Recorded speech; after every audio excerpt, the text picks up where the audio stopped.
Dartmoor Prison, isolated from the outside world by walls of granite.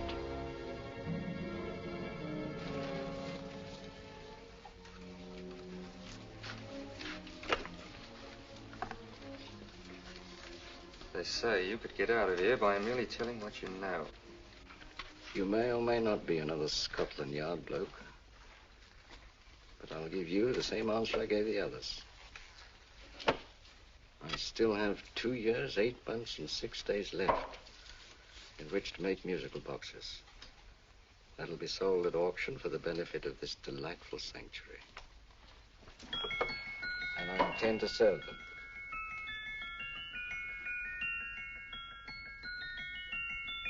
Move along. And now we come to the next object on our list, or I should say objects, because there are 3 of them. Now, ladies and gentlemen, these can be bought together or separately. Now, these beautiful little musical boxes only arrived this morning, and I didn't intend to put them on the auction block until later, but I'm going to sell them now. So, good friends, as our old pal Mark Antony used to say, lend me your ears. And what do you hear? Right. The beautiful tinkle tinkle of a musical box. What a lovely trinket. What a beautiful gift. Created and made by loving hands. A thing of beauty and utility. I was going to start with £5. It's a bargain, £5. Do I see any hands? If there's a connoisseur in the house, will go £3 for it. £2. £1. 10 shillings. Thank you, sir. Ladies and gentlemen, 10 shillings is offered for a musical box you couldn't buy anywhere in London for less than £5. It'd be stealing to let it go for 10 shillings. Like taking milk from a baby. All right, we're selling for 10 shillings. 10 shillings, 10 shillings is offered, 10 shillings is offered, 10 shillings is offered. And anybody give him £1? Want to give me £1? Oh, won't someone give me £1? £1 is offered, £1 is offered, ladies and gentlemen, £1 is offered. It's against you, sir. Will you go to £2? Will you go to £2, sir? £2. £2 is offered. £2 is offered. Going once. Twice. Third and the last call. Sold to the gentleman for £2. Sorry, my dear. Now, ladies and gentlemen, comes the opportunity to purchase an exact duplicate of the beautiful little musical box just bought by this gentleman for the ridiculous low price of £2. Oh, it's exactly the same. Exactly the same. Made with the same hands. You hear that? Isn't that lovely? That tinkle, tinkle, tinkle, tinkle. Sounds like Bow Bells to me, you know, with little angels pulling on the ropes, eh? Who'll give me £2 for it? Who's starting with £2? Will anybody start with £2? Oh, come, ladies and gentlemen. You know, from your enthusiasm, we might all be in Scotland instead of London. Please buy it for me, Daddy. £2, certainly not. We all might be in Scotland. Besides, I don't like his manner. £1, 10 shillings. £1. £1 is ours. £1 is offered. £1 is offered, going £1. Any advance? Going once, going twice. The third and the last call. Sold to the lady for £1. Smart bidding, my dear. Thank you. We come to the third and last of these beautiful little musical boxes. Exactly the same. Tinkle, tinkle. Isn't that lovely? Ladies and gentlemen, I don't bring you here to gull you and swindle you. This is the exact replica of those 2 I just sold before.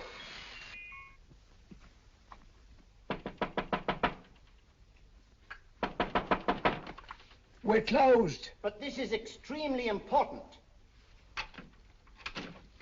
Come in, sir, come in.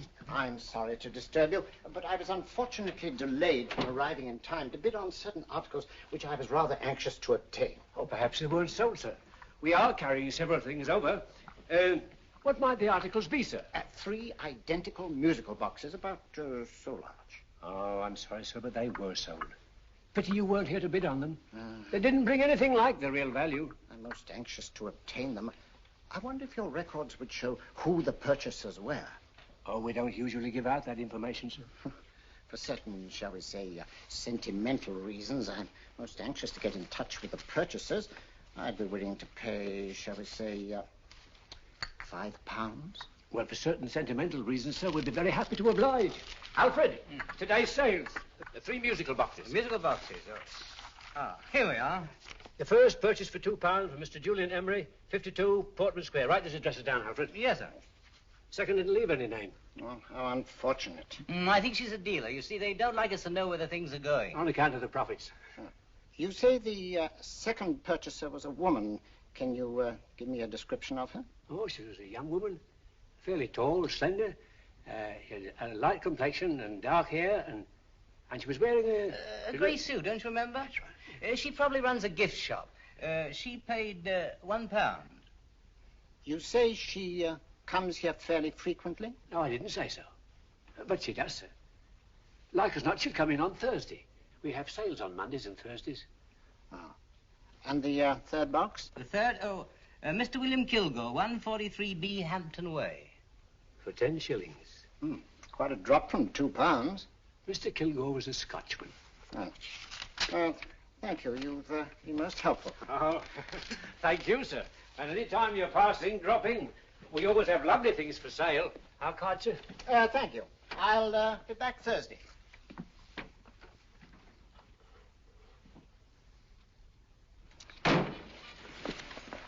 The message reached us too late. Musical boxes are being sold.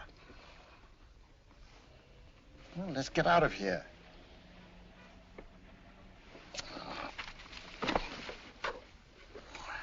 Someday you'll go too far. Reaching for a star, you fool. Yet a fool may touch a star, Colonel Cavanaugh, if he but reach high enough. But not possess it as you would. The musical boxes, they're being sold. What a pity for you, my dear Colonel. Is it my fault that the message reached us only an hour ago? Is it my fault that they were sold? You can't hold me responsible for that. Hope for your sake you're right.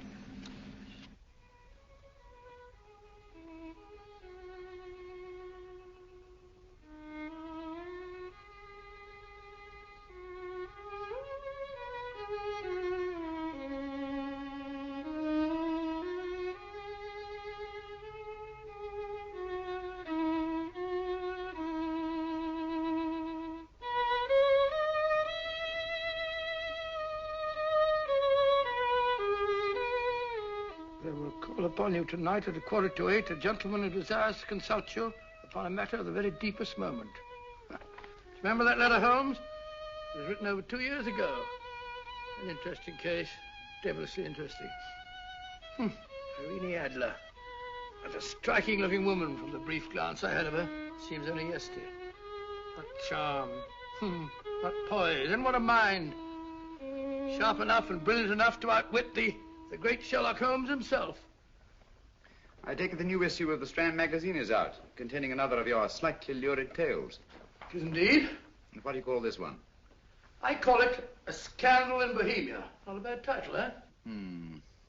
If you must record my exploits, I do wish you'd put less emphasis on the melodramatic and more on the intellectual issues involved. More on the What do you mean by that? Well, I do hope you've given the woman a soul. She had one, you know. By the woman, I suppose you mean Irene Adler. Yes. I shall always remember her as the woman.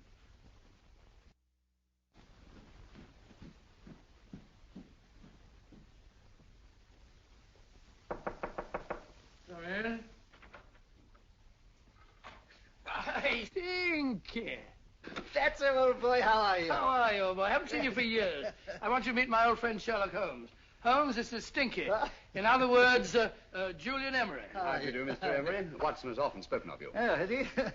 Yes, we were at school together. Yes, more years ago than I care to remember, but you didn't come in here just to remind me of that. No, I just happened to be in the neighborhood and saw your lights burning, so I took the liberty of looking you up. Still writing your mystery stuff? Yes, there's a new one out this week. Good, I never miss them. Oh, good, thanks. I say that bandage makes you look very interesting. Still poking your nose into other people's business as usual? Who hit you? I haven't the foggiest notion. Somebody knocked me on the head in my own living room and then proceeded to commit the most idiotic burglary you ever heard of. Fellow must have been balmy as a coot. Balmy? Why? Come sit down, old boy. Would you like a cup of tea? Huh? Oh, all right. I'll go and tell Mrs. Hudson about it. Yeah. Why do you say the robbery was idiotic, Mr. Emery? Oh, simply from the fact that with about £5,000 worth of musical boxes in my living room, the thief, who I caught in the act, made off with one that isn't even worth £5. I gather you're a collector of musical boxes. Yes, I am indeed. Some of them are very beautiful, but not the one that was stolen. The thief evidently grabbed the first thing that came to his hand when he heard me coming into the room. Still, it's rather odd, isn't it, that having disposed of you, he didn't pick up something more valuable. Was there anything unusual about the stolen box? No, nothing at all. No, I picked it up in the south of France, several years ago. You say you have many valuable music boxes. And yet the thief made off with one that isn't worth £5. Sounds like rather an intriguing little problem. Yes, well, I take it that he was just an ordinary petty thief and didn't know the value. That is a possible explanation, and yet I venture to say that the average petty thief has a more extensive knowledge of the value of objets d'art than the average collector. Well, anyway, that's Scotland Yard's theory. They didn't get very excited about it. That's consistent anyway. I wonder if I might see your collection, Mr. Emery. Oh, of course you could, yes. Nothing a collector likes more than showing off his trophies. When would it suit you? No time like the present. Good. My place is just round in Portman Square. Shall we? Yes, right. Hello? Where are you going? Stinky hasn't had his tea yet. Oh, I'm sorry. We're going round to my place, where I'm going to give you something better than tea. Now, this one was made for Louis XV, and is one of the very few still in existence from that period. And a particularly fine specimen at that. Charming, isn't it? Quite. They all sound to me like a lot of mice running about on a tin roof. I'm afraid you have no ear for music, Watson.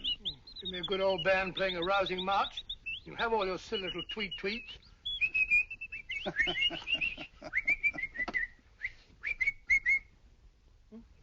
Another one. It's just me.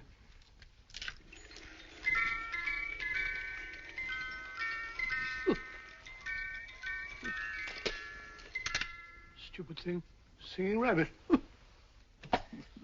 What would you say offhand is the value of a box like that, Mr. Emery? Well, it's hard to say offhand, but I think we'll bring about £500 or £600 today. It's the gem of my collection. Yet a thief who steals an oddity like a musical box passes up one worth £500 for one of almost no value at all. Odd. Very odd. What was the stolen box like, Mr. Emery? Oh, just a plain wooden box about so big. As a matter of fact, I have one over here almost exactly like it. I picked this up yesterday at an auction room in Knightsbridge. Paid only £2 for it. Of course, I wouldn't in the ordinary way add one like this to my collection, but the tune intrigued me. I'd never heard it before.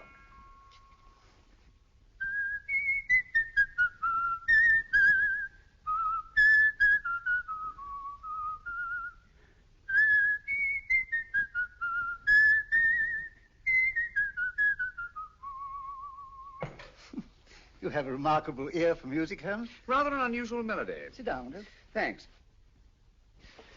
You say you bought that box at an auction sale yesterday? Yes, the Gaylord auction rooms in Knightsbridge. Run by old, what's his name? Crabtree. That's the man. At what time was the robbery committed? Oh, about 3 o'clock this morning.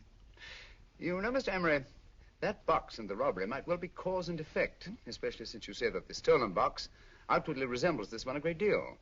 And Scotland Yard were not particularly interested, eh? Oh, yes, but I wouldn't blame them for that, especially as I told them I was quite unable to describe the thief, except, of course, for the fact that it was definitely a man. All you remember is that you came in here and someone struck you on the head. Yes, and the next thing I knew, my man was trying to revive me. It might be wise for you to put that box away somewhere and lock it up. Oh, I don't think that's necessary. Besides, everything's insured. Well, at least if any further attempts at robbery are made, I'd suggest that you call the police, rather than running into any personal danger. Oh, come, Holmes, aren't you being a bit of an alarmist? Possibly. I must agree with old Stinky. Seems to me you are making rather a mountain out of a molehill. Molehill is the word, old boy, and it's time you were in bed. Thanks so much for letting us see your place. Now, it's been glad meeting you.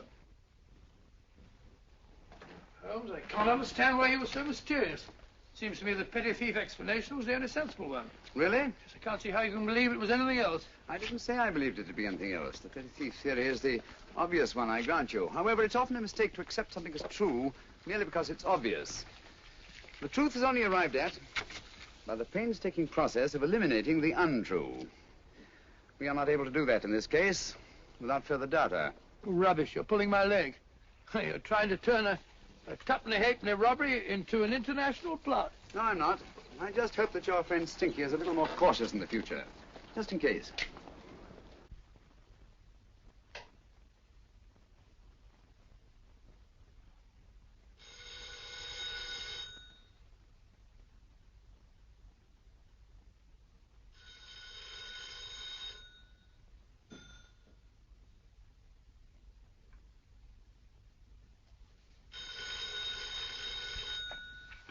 Yeah?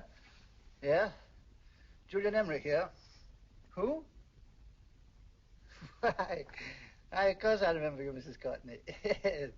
Yes, you're the one bright spot at that appallingly dull affair of Lady Sanford's. Huh? Of course it isn't too late to come round. Yes, I shall be delighted to give you a drink. I tell you what, come straight up and I'll leave the door unlatched. Right, well, 15 minutes? Good. I shall be counting each moment. No, I mean that, really. Right, goodbye.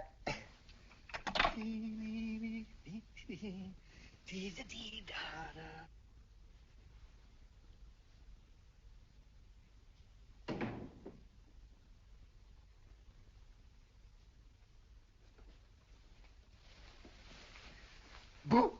Oh, you startled me. Did I? Yes. Must be the pixie in me. I know I shouldn't have called you so late, but I was at a party just around the corner, and I remembered your invitation to see your collection of musical boxes. My dear Mrs. Courtney, pleasure is all the greater for being so unexpected. My friends call me Hilda. Thanks. Mine call me Stinky. Stinky, how quaint. Oh, what a perfectly wonderful collection of musical boxes. You know, when you told me you had a collection, I had no idea it was so attractive. Yes. They appeal to the ear as well as to the eye. Oh, what a plain little one. Why, it looks just like a country cousin amid all this grandeur. No. You mustn't underestimate the country cousin. Only last night a burglar broke in here, and with all these to choose from, went off with one very much like it. Really? Yes, I don't mind the loss of the box so much, but I do resent this crack on the skull. But it makes you look so interesting. Oh, do you think so? Uh-huh. It's funny, that's what old Fatso said. Fatso? I mean, Dr. Watson. He was here this evening with a friend, a Mr. Holmes. He's interested in my collection, too. Sherlock Holmes? Yes. Do you know him? I've heard of him. Yes, he seems to think I'm in some sort of danger. What a haunting tune. It takes me right back to my childhood. Really? Do you know, it's odd that you should be interested in that particular musical box. Odd? Why? Because Mr. Holmes is also interested in it. He may have been more interested in the tune than in the box. My dear, yes, that's right. I remember now. He whistled it note for note, having heard it only once. Really? He must be a remarkable man. Bit of an alarmist, if you ask me. Don't you believe in warnings? Of course not. Who'd want a box like that? I would. You're not serious. Oh, but I am. Well, you put me in a very awkward position. I'm a collector, you know. And the collector buys but never sells. But if the price were high enough... The price has nothing to do with it. It's the principle of the thing. Yes, well, we haven't had our drink. No, thanks. I must be getting along. Must you really? I'm afraid so. You're not walking out on me, are you? My reputation, Stinky. I say, you know, you are an attractive woman. Thanks.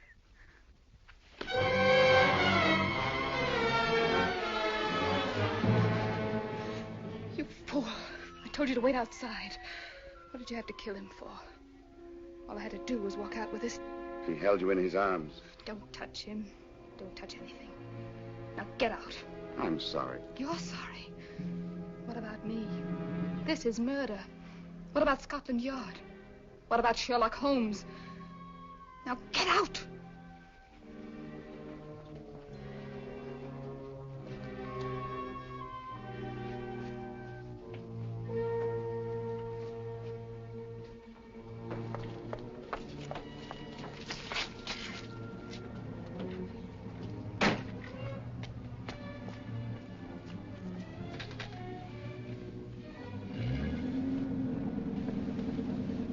Did you get it?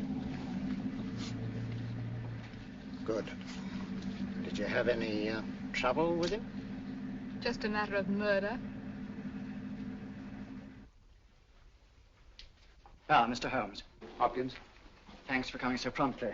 Inspector Lestrade suggested that I call through to you. Mr. Emery was a client of Mr. Holmes, Inspector. Indeed. You didn't mention that when I telephoned you, Mr. Holmes. Well, not exactly a client, Inspector. Sergeant Thompson? He was killed between the hours of 11 and 2 o'clock this morning, Mr. Holmes. Must have been someone he knew, someone of whom he had no suspicion. Poor old Stinky. It's all my fault. I should have prevented this. Well, it's no time to start talking about that now, Doctor.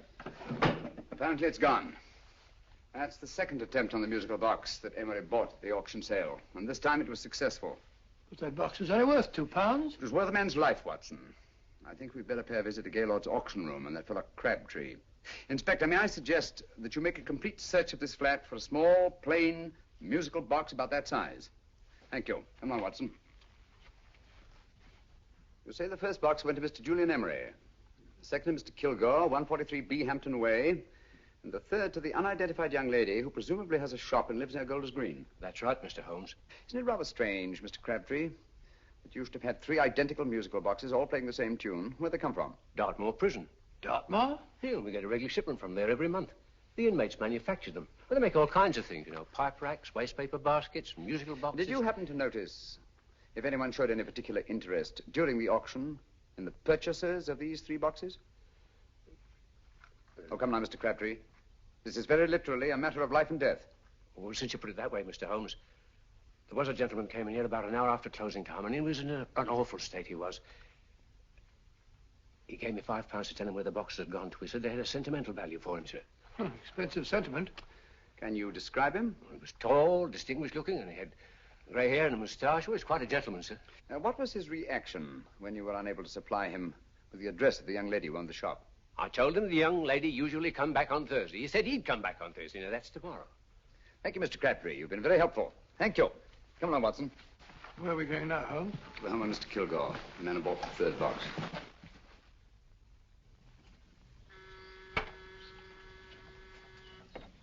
But hang it all, Holmes, how do you know those other 2 musical boxes are of any importance? I don't, but I certainly have no intention of waiting until the owners are murdered to find out. No one at home. I hope that's the explanation. I'll have a look through this window.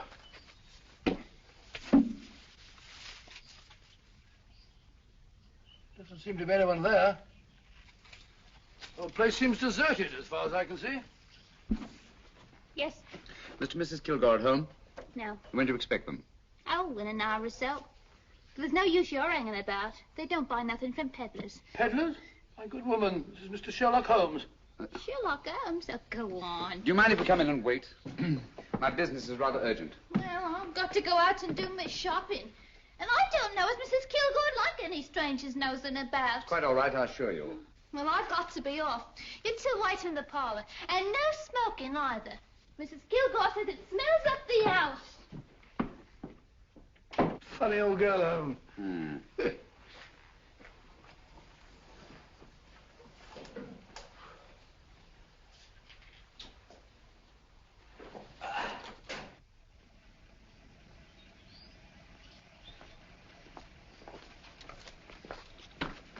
Park Lane. Park Lane? And what would the likes of you be doing in Park Lane? Now, don't worry about the fare, Ducky. If you knows how to get to Park Lane, up it.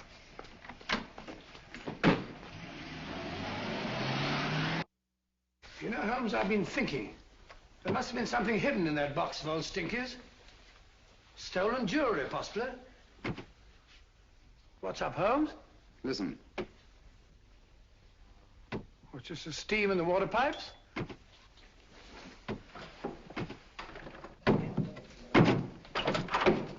Watson! Great Scott! Come on, Holmes. Get on the chair here. It's all right, my dear. There. Now, don't worry. It's all over. There you are, dear. Don't cry anymore. She tied me up and shut me in the cupboard. I know. She won't come back. Did you show her your new musical box? Yes, she said she wanted to hear it play. And as soon as I showed it to her, she grabbed hold of it. I know. Now, don't worry. We'll buy you a new musical box. Yes, my dear, the best one in London. Watson. Oh, what a fool I've been. What do you mean, Holmes? She took the musical box out of this house in that market basket. Right under our very noses. Why could the Kilgore charwoman want to take the music box? She isn't the Kilgore charwoman. She's a consummate actress. An extremely clever, unscrupulous woman who will stop at nothing. Take care of the child, will you, Wallfellow, till our parents get back. Explain everything to them. Of course I will. But, Holmes, where are you going? Somewhere, somehow. I must get to the young lady who bought that 3rd musical box before our opponents find her. I only hope that I won't be too late. Oh, no. No, darling. darling, you mustn't cry anymore. Now, cheer up. Would you like to hear old Uncle make a noise like a duck?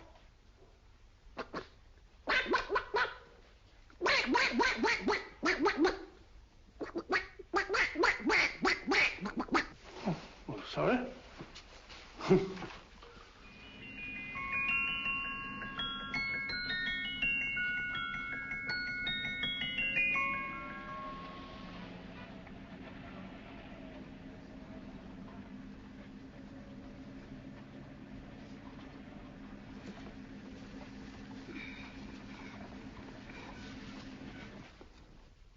Now, ladies and gentlemen, how much am I offered for this beautiful lace Dresden china figurine? A lady of the French court. Now, this is the genuine article. What a beautiful ornament for your mantelpiece. Or you could use it as a centerpiece on the dining room table. Now, will somebody start me for £10? Will somebody start me for £10? £8? £7? All right, £5 is offered, £5 is offered, £5 is offered, £5.10, £5.15, £5.15. £6 is offered, £6, £6, going once, going twice, the third and the last call. Have you all done? Sold to the lady from Twickenham for £6. Next, we have a real museum piece, ladies and gentlemen. A fine 19th century doll. The costume an exact replica of the holiday clothes worn by the Hungarian peasant women. Now, ladies and gentlemen, an article like this would cost you from £15 to £20 in a West End shop. I'm not going to ask for anything like that. Who'll give me £2 for it? £2. Anybody offer me £2? £2 for the Hungarian? £2? £1. What? Anybody give me £1? Anybody offer me £1 for the doll? £1 is offered, ladies and gentlemen. £1 is offered. Now, I'm not going to waste your valuable time or mine in trying to get one half of what this beautiful doll is worth. If the young lady can steal it for £1, that's her good fortune. So it's going once, it's going twice, the third and last call. Any more? Sold to the young lady for £1. And now, ladies and gentlemen, may I draw your attention to something which may be a great surprise to you, worthy of any collection. The only other one like it is in the British Museum. It's a Ming vase of the 7th dynasty. This vase lay in a large collection somewhere outside Rome for over 2 centuries, I understand. It was discovered there by the noted antiquarian, Sir Andrew Coppleston. Now, some of you may remember Sir Andrew Coppleston. Besides being a noted traveller and antiquarian, he's also a gentleman rider. The girl with the parcel in her hands, that's her. Are you sure that's the girl? Well, she fits perfectly the auctioneer's description. Follow her, Hamid.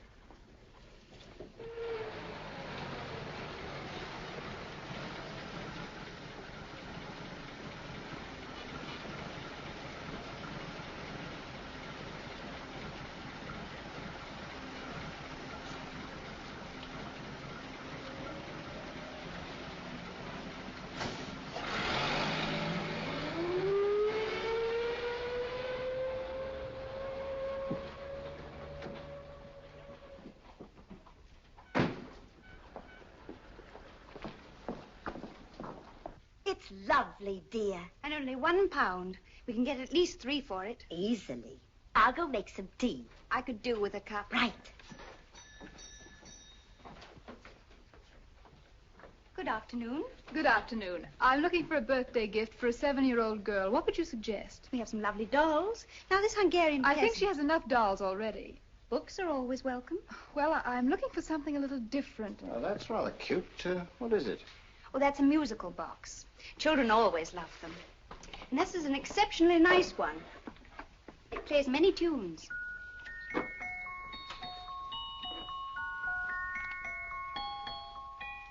Have you any others? Yes. If you'll just step this way. I have only 2 left.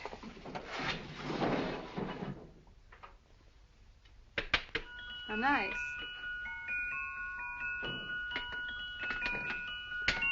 Are you sure this is all you have? I'm sorry. They're rather hard to find, you know.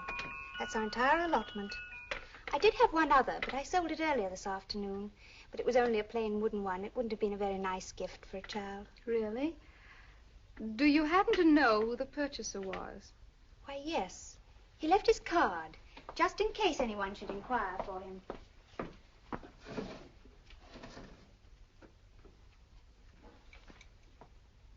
How interesting. I'm sorry, but I'm afraid I'll have to look a bit further. Thank you anyway. Good afternoon. Thank you.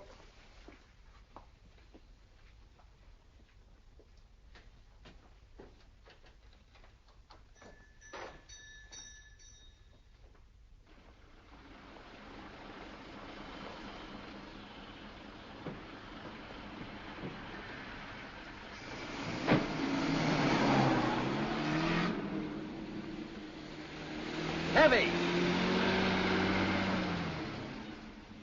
Follow that cab. Here, now, what? Scotland Yard. Hop in.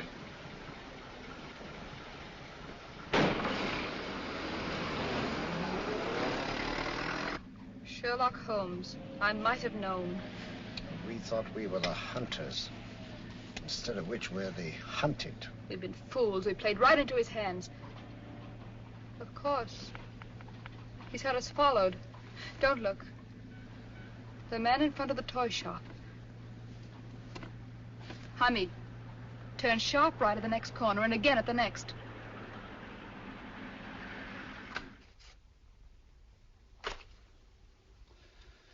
No photograph of her, Commissioner, as I expected. She's not a known criminal. But how do you expect to know if you do find her? After all, she was disguised as a charwoman. Don't worry, old fellow. If I ever see her again, I'll recognize her. Well, it won't be long till we know who they are and from where they operate. Who's covering them? Sergeant Thompson's following them, sir. They won't get away from him. He's a good man. We could have arrested them at Clifford's toy shop if we had any proof. But we know that they killed Emery. Proof, my dear fellow. We must have proof. We have x-rayed it, sir. There's nothing whatever concealed in the box. We'll have a look at the plates.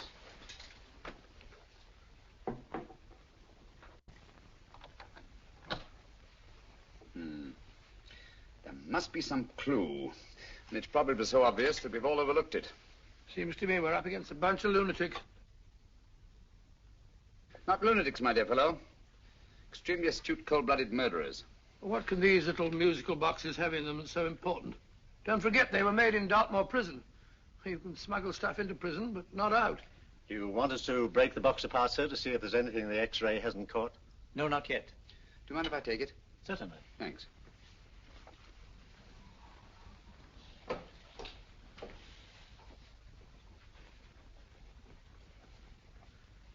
The governor of Dartmoor Prison informed us, sir, in answer to Mr. Holmes' question, that all three musical boxes were made by the same convict, John Davidson, serving a 7-year term, sir. Davidson? The Bank of England plates. That'll be all. Yes, sir. Now we're getting somewhere. Wait a minute. How did you know about the plates, Mr. Holmes? I'm a student of crime, Inspector. I make it my business to know about such things. And when the name of Davidson was mentioned... Well, who is this fellow Davidson? As long as Mr. Holmes seems to know all about it already, I suppose there's no harm in telling you. 2 years ago in London, there occurred a robbery of such tremendous importance, although the stolen articles themselves have no intrinsic value whatsoever, that the Home Secretary was instrumental in seeing that not a word of it appeared in any newspaper. But you never told me anything about this, Holmes. You were away at the time. Articles of no intrinsic value and yet of such importance? I don't understand. Davidson was apprehended within 15 minutes of committing the theft. But by that time, he'd hidden the articles in question and they've yet to be found. Before going further, Dr. Watson, I must inform you that this matter's not to be mentioned outside of this room. Of course not. Do I look like a man who'd gossip? Let's not go into that now, old fellow, shall we? Davidson had been employed for years in a position of extreme trust by the engravings department of the Bank of England. The articles he stole were nothing less than a complete duplicate set of plates for printing £5 notes. What? The Bank of England's own plates? Precisely. And with those plates, a gang of crooks could flood England with £5 notes, not forged in the usual sense of the word, but notes undetectable from genuine Bank of England notes in any way whatsoever. Good heavens. Any whisper at all might have resulted in enormous damage in shaking public confidence in the Treasury. We tried everything after we arrested Davidson. Offered him a shorter sentence if he'd tell us where he'd hidden the plates. Why, we even put in Scotland Yard men with him as cellmates, but no results. Obviously, Davidson's a man of strong character and infinite patience. Yet suddenly he feels impelled to smuggle out the secret of the hiding place of the plates to his confederates. Why? I don't understand, Mr. Holmes. Well, for example, has the Bank of England made any plans to radically change the design of the £5 note so that in, say, 7 years from now, notes made from the stolen plates would be worthless? Confidentially, Mr. Holmes, such a move was discussed. But replacing all the £5 notes in circulation would be such a Herculean task that nothing's been done about it as yet. I see. Of course, there is another possible explanation. Davidson didn't have much time to find a hiding place before he was captured. He may be afraid that the plates will be accidentally discovered before he's released. Hence his anxiety to communicate their whereabouts to his Confederates as soon as possible. I believe you've hit it, Mr. Holmes. I'm sure that the message is contained in this musical box. Or rather, in all 3 musical boxes, since possession of all 3 seems to be essential. Our opponents have 2/3 of the puzzle, we have 1/3. Well, what are you going to do, Holmes? Try to deduce the message from the 1/3 that we have.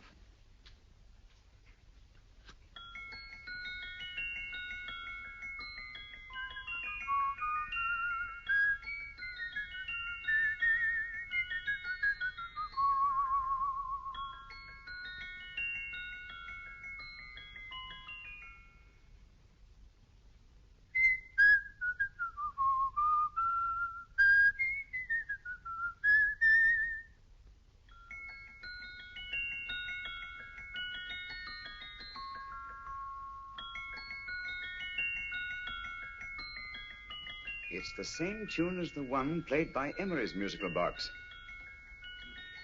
And yet it's different. Sounds the same to me. The tune.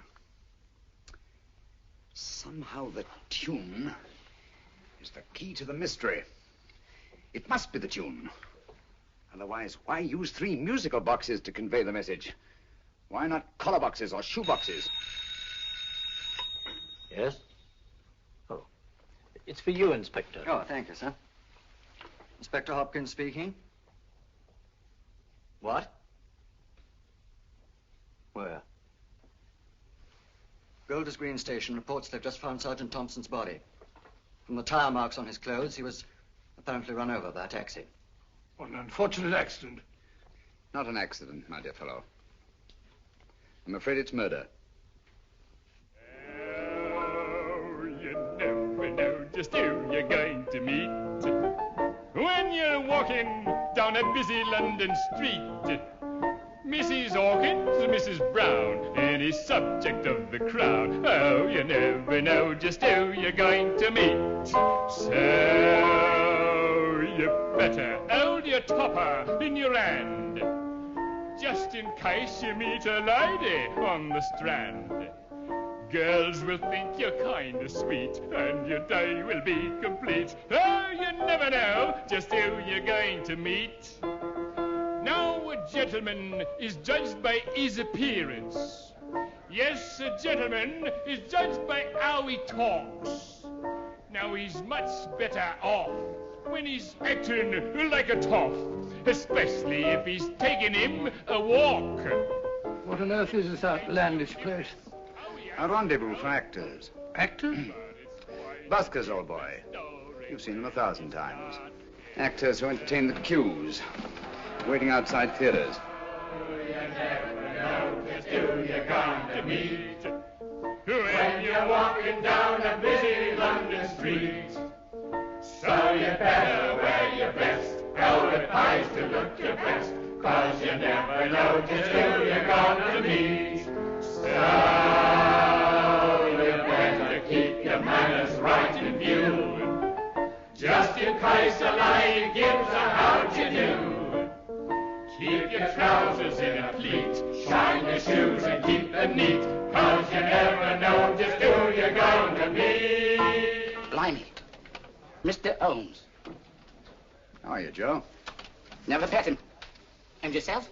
Fine, thank you. I want you to meet a friend of mine, Dr. Watson, Joe's sister. Oh, well, any friend of Mr. Holmes is a friend of mine. Hi, Joe. He did me a good turn once that I'll never forget. Yes, I cleared Joe of a most unpleasant charge. Murder, no less. Oh, really? By proving to the satisfaction of the police that he was busy at the time blowing open someone's safe. That's right, Governor. Good gracious me. Joe, now you can help me. Come on, buzz off, buzz off. Come on, up it, up it. Can't a gentleman have some peace and quiet around here? And you too. There you are, Mr. Holmes. Now we can have some peace and quiet around here. Thank you, Joe. There's £5 in this for you. Well, I wouldn't want to take it on myself, sir, but I can get somebody to do it for you for half of that. You don't know what the job is yet. For £5? Murder, ain't it? What? No, Joe, not murder, just music. I want you to identify a song for me. Oh, there ain't a song that's been written that I don't know. That's why I came to you. Of course, the violin is more my instrument, but, oh, well, here we go. Now, listen to this, Joe.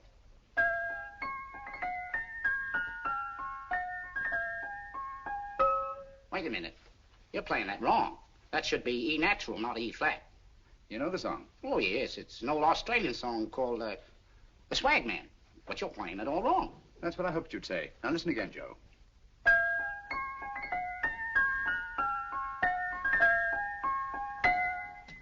That's the same tune, all right, but you're making different mistakes than you did the first time. No, not mistakes, Joe. Call them variations. Here, play the song for me, will you, the way it's written.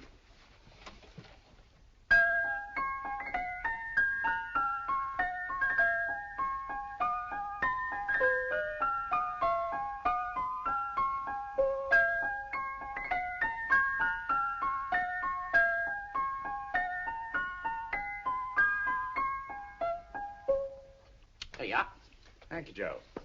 What's it mean, Holmes? Are you onto something? Perhaps. I don't know yet. It's probably a code of some sort. Joe, could you write the song down for me, the way it was originally written? Oh, sure, Mr. Holmes. But it'll take a few minutes. Here, Mabel. Pale ale. Come on, up to it. Along with it.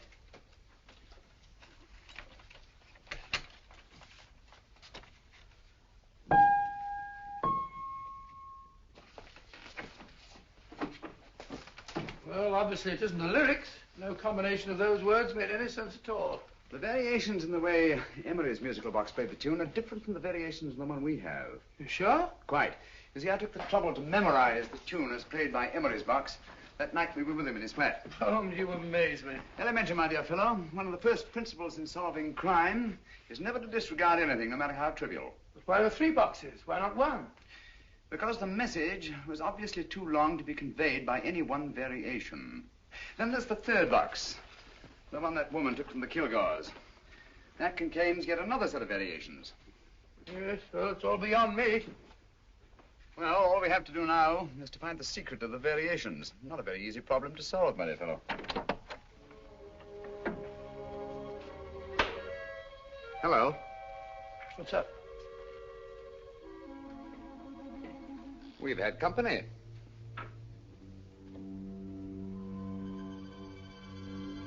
I say, this is outrageous.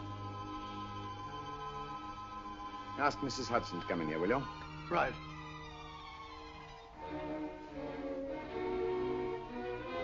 Mrs. Hudson? Yes? Oh, there you are. Will you come up here at once, please? Oh, coming, sir.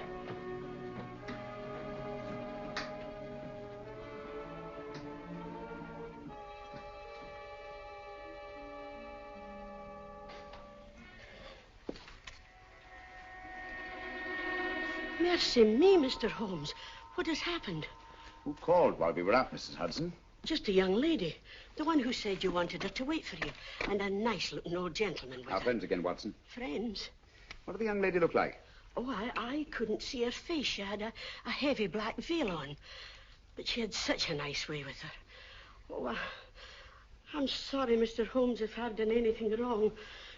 But you did say I should always let clients come in and wait for you. Don't worry, Mrs. Hudson, don't worry. You had no way of knowing. It's quite all right, quite all right. Now, don't worry, Mrs. Hudson. Don't worry. Well, where on earth's the musical box? They didn't get it. Didn't get it? Where is it? It's in your hand. Huh? In that biscuit jar. Take the biscuits off the top. Now put your hand inside, and you'll find the music box. Well done, Holmes. Well done. Amazing.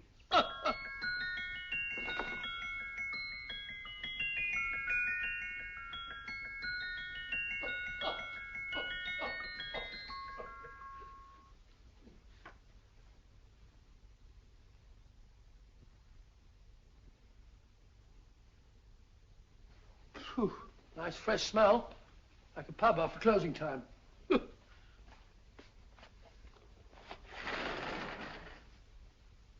I say, Holmes, What? it's morning. Allow me to congratulate you on a brilliant bit of deduction.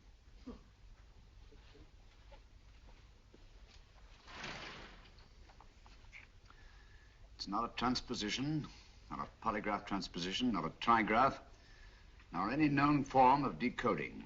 How about the Morse code? Have you tried that? Yes, at about 3 o'clock this morning. I'm sorry, old man. I was only trying to help.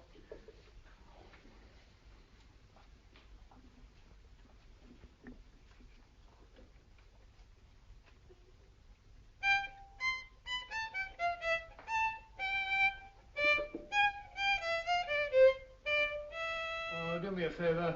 Not again. Must have heard that thing 1,000 times. Kept me awake all night.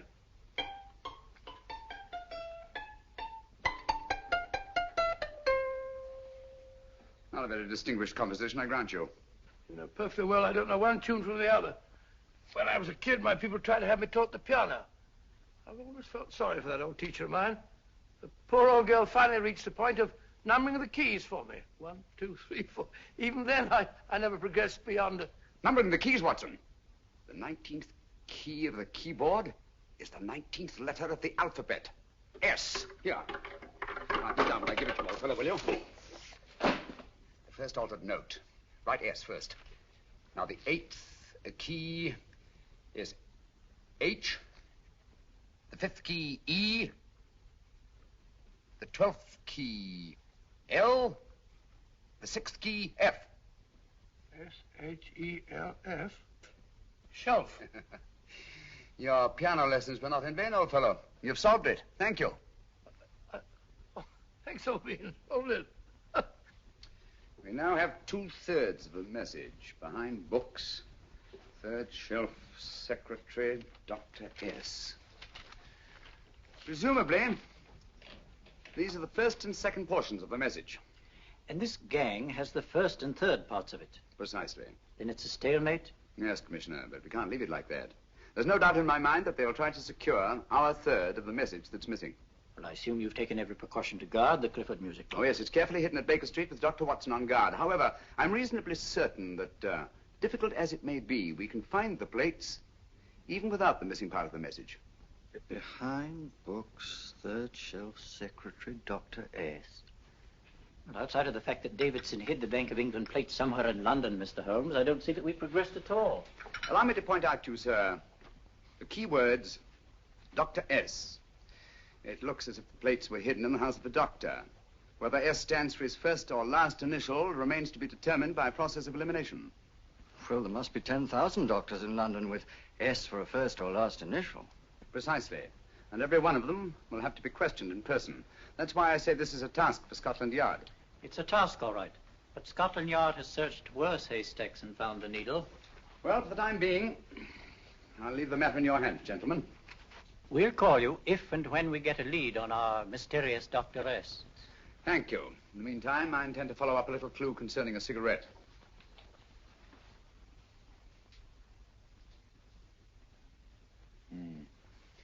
You're certain of the identification of the tobacco? Absolutely. I have made up this special blend for only 3 customers.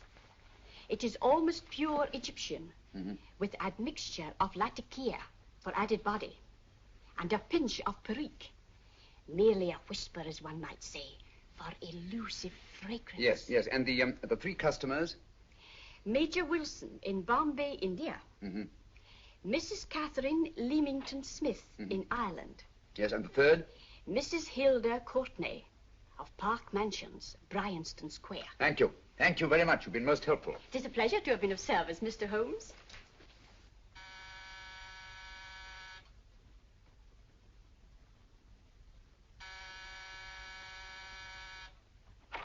Yes? Mrs. Courtney? Yes. My name is Sherlock Holmes. Oh, do come in. Thank you. I've heard of you, of course, Mr. Holmes. I believe we have a mutual friend in Sir Edward Brookdale. He's spoken to me of you quite often. Indeed. And to what good fortune am I indebted for this visit? I think you know Mrs. Courtney. Well, I did get a summons for speeding last week. But outside of that, I don't think I'm of any interest to the police. Oh, come now, Mrs. Courtney. You seem to forget that you and I have met before. I'm sorry. I'm sure I would have remembered meeting the great Sherlock Holmes. Please sit down. Thank you. You say we met before. Yes. At the home of Mr. and Mrs. Kilgore, 143B Hampton Road. Kilgore? I don't think I know anyone of that name. Well, I didn't say you knew them. As a matter of fact, you called on them when they were out. I don't understand, Mr. Holmes. Really? And you were dressed rather differently. Indeed. Cigarette? Thank you.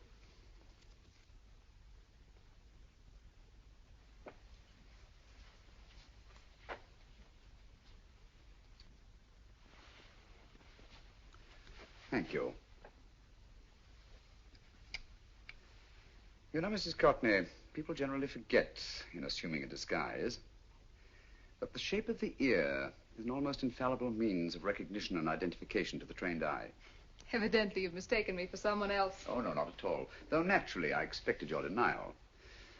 But when you paid your visit to my rooms at Baker Street, you carelessly left behind another identification. They're, identical, aren't they? Yes, I must admit they are. You see, Mr. Holmes, to catch one as clever as you, I had to use a very special lure. I knew you'd be unable to resist the bait of my cigarette, having read with great interest your monograph on the ashes of 140 different varieties of tobacco. I should advise you not to move, Mr. Holmes. I must congratulate you on your ingenuity, Mrs. Courtney. It was indeed a brilliantly designed trap. Thank you, Mr. Holmes. Praise from a master is indeed gratifying. I shall always cherish the memory of your flattering words. Memory? Precisely. I'm afraid these gentlemen have a most regrettable task to perform.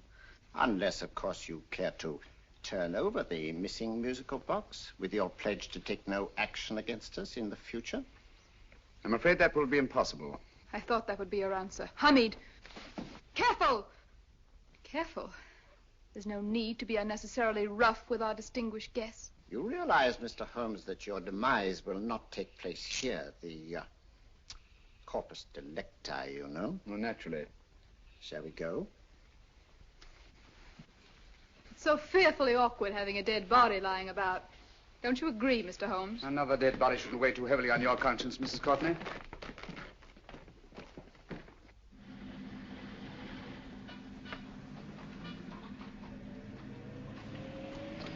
You mind if I have a cigarette? Don't see why not.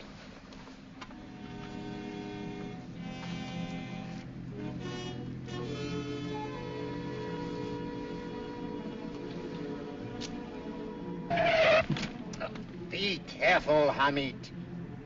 It's the brakes, they bind. Thank you, Colonel Kavanagh. It's very considerate of you.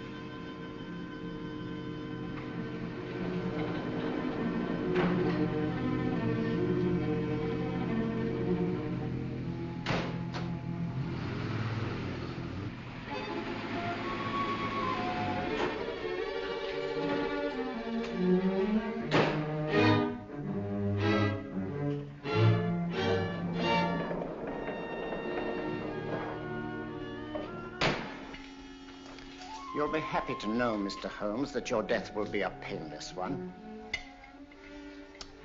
Hamid, attach this to the motor of the taxi. That little attachment, my dear Mr. Holmes, contains the deadly fluid known as monosulfide. The Germans use it with gratifying results in removing their undesirables. Start the motor.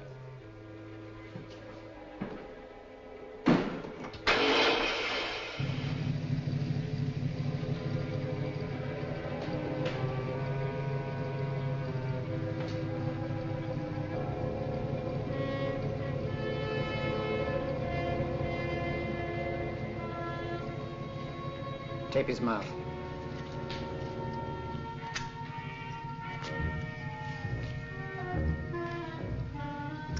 Now, Mead.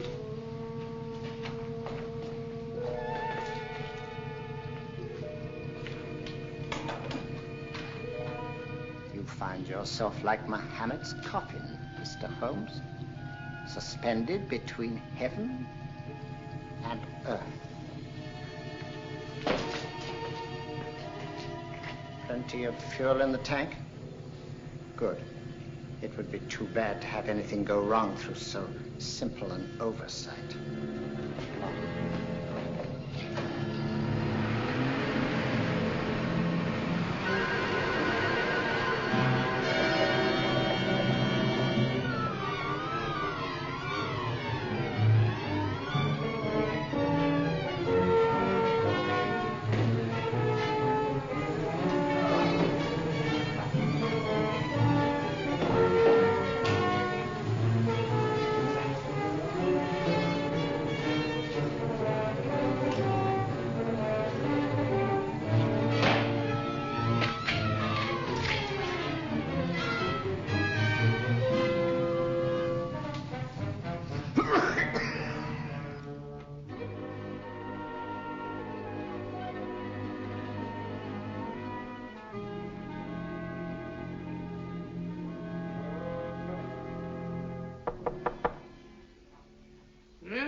Good afternoon. Mr. Sherlock Holmes? No, I'm Dr. Watson.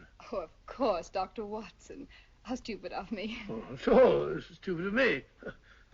Won't you come in? Well, I really came to see Mr. Holmes. Oh, I'm afraid he's out. I don't know when he'll be back. Perhaps there's something I can do. Won't you sit down? Thank you. You know, Sherlock Holmes and I have been engaged on a great many cases. Oh, really? Yes, indeed.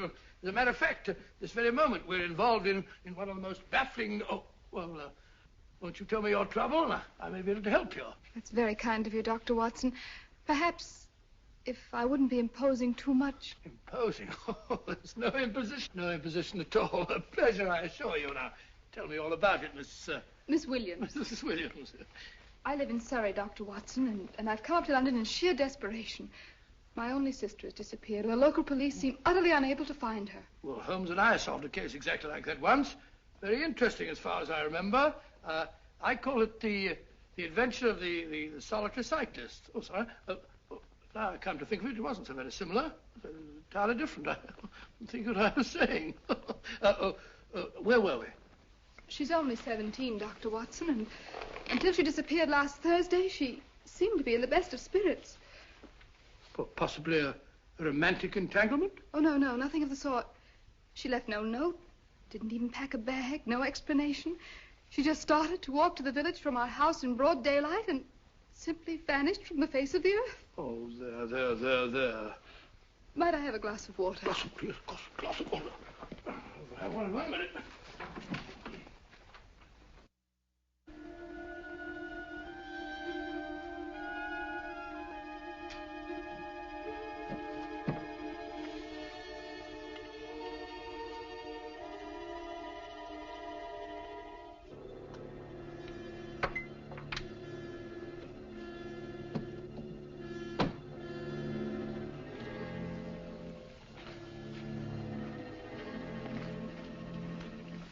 There you are, my dear.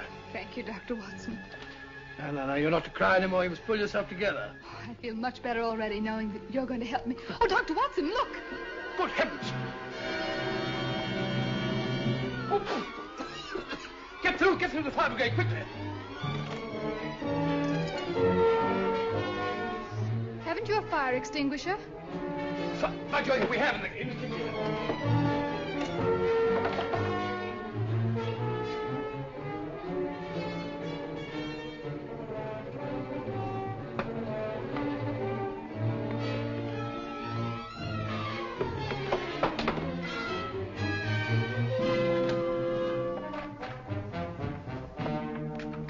Don't you worry, Miss Williams. We'll have this thing out in no time.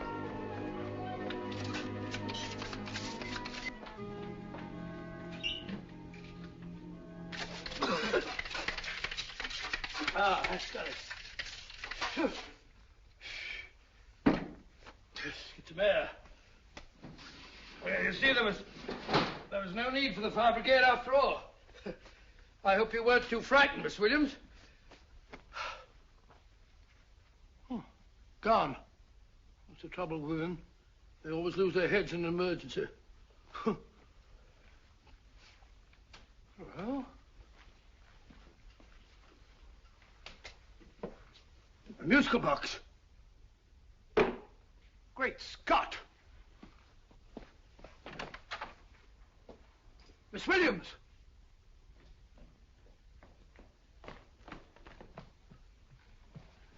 Well? Good. And Holmes? By now, Mr. Holmes has no doubt exchanged his violin for a harp. Always assuming that heaven is his destination. And now that we have the missing musical box.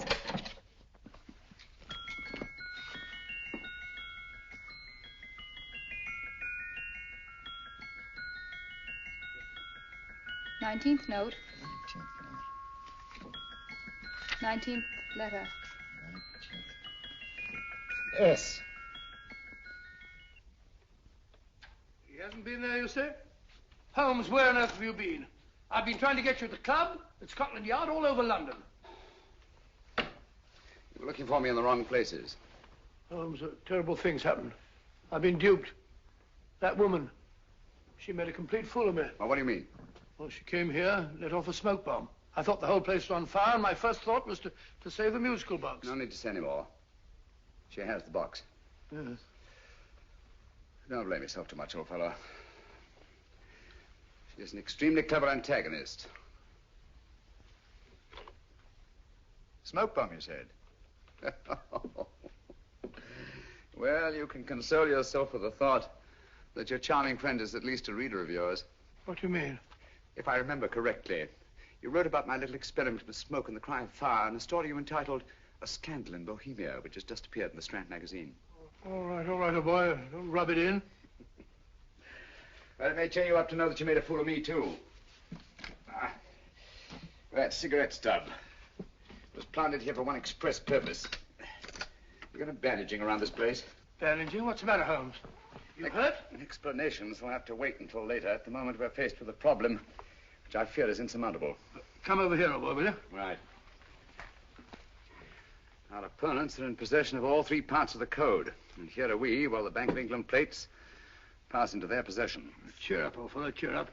As Dr. Samuel Johnson once said, there's no problem the mind of man can set that the mind of man cannot solve. What's that, old fellow? I was just quoting Dr. Samuel Johnson. He said there is Thank you, Watson. Thank you. Leaving the front reception room, we come into the main hall, where Dr. Johnson was in the habit of passing through to have his meager meals in the dining room opposite, in company with his friend and biographer, James Boswell.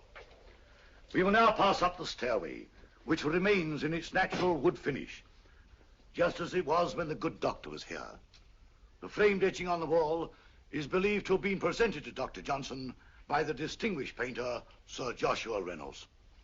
I've been told here that picture was given in by Mrs. Thrale, and it's definitely not a Reynolds. Is that important, my dear? Oh, I'm sorry.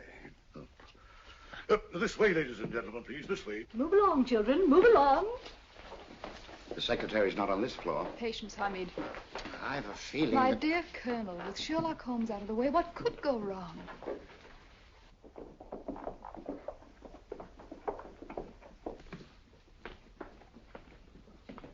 And here we have the Garrett Library, in which Dr. Johnson wrote his famous dictionary, and in which you will see also many of the great man's books and other items of interest. Step forward, ladies and gentlemen, please, step forward. Standing in the corner is the secretary, which contains many of the original works by the literary genius. On this table, Dr. Johnson's cat, Hodge, used to sleep while his master worked. A strange thing about this cat, ladies and gentlemen, was its love of oysters. They do say that the dear doctor often went hungry to find the cat that delicacy. What a pity. Now we will visit the grain room, which is immediately below us, in which you will see the very bed in which Dr. Johnson died. What did he die of? Gout. Just gout.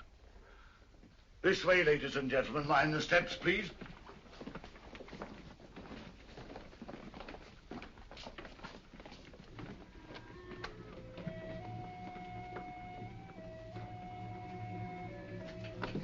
Your keys.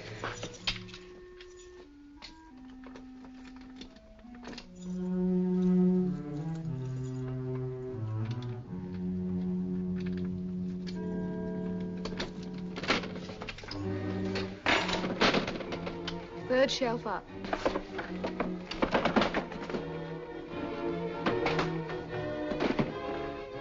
The knife.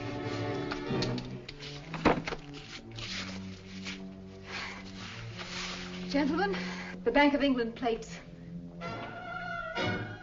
Well, Mrs. Courtney, so we meet again. No, I shouldn't do that if I were you, Colonel Cavanaugh. I must congratulate you, Mr. Holmes. You're far more clever than I thought. Thank you, Mrs. Courtney. Praise from you is indeed gratifying. I shall always cherish the memory of your flattering words. Memory? Oh, thank you. And now I have a most regrettable task to perform.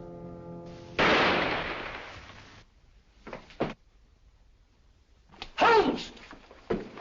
Coming, Holmes! Holmes, you all right? Perfectly, thank you, old fellow, but I think this gentleman on the floor requires some medical attention. We must see that he looks his best, you know, when he's hanged. Take them in charge.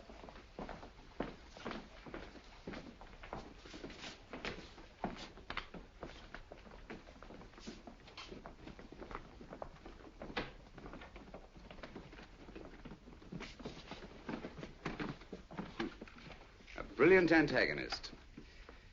It's a pity her talents were so misdirected. Will you see that these plates are returned to the Bank of England, Inspector? I still don't understand how you solved it, Mr. Holmes. It's entirely due to Dr. Watson. He gave me the clue when he mentioned Dr. Samuel Johnson. Well, congratulations, Doctor. Oh, thank you, Inspector. I don't think I'd have done it entirely without Mr. Holmes's help, you know.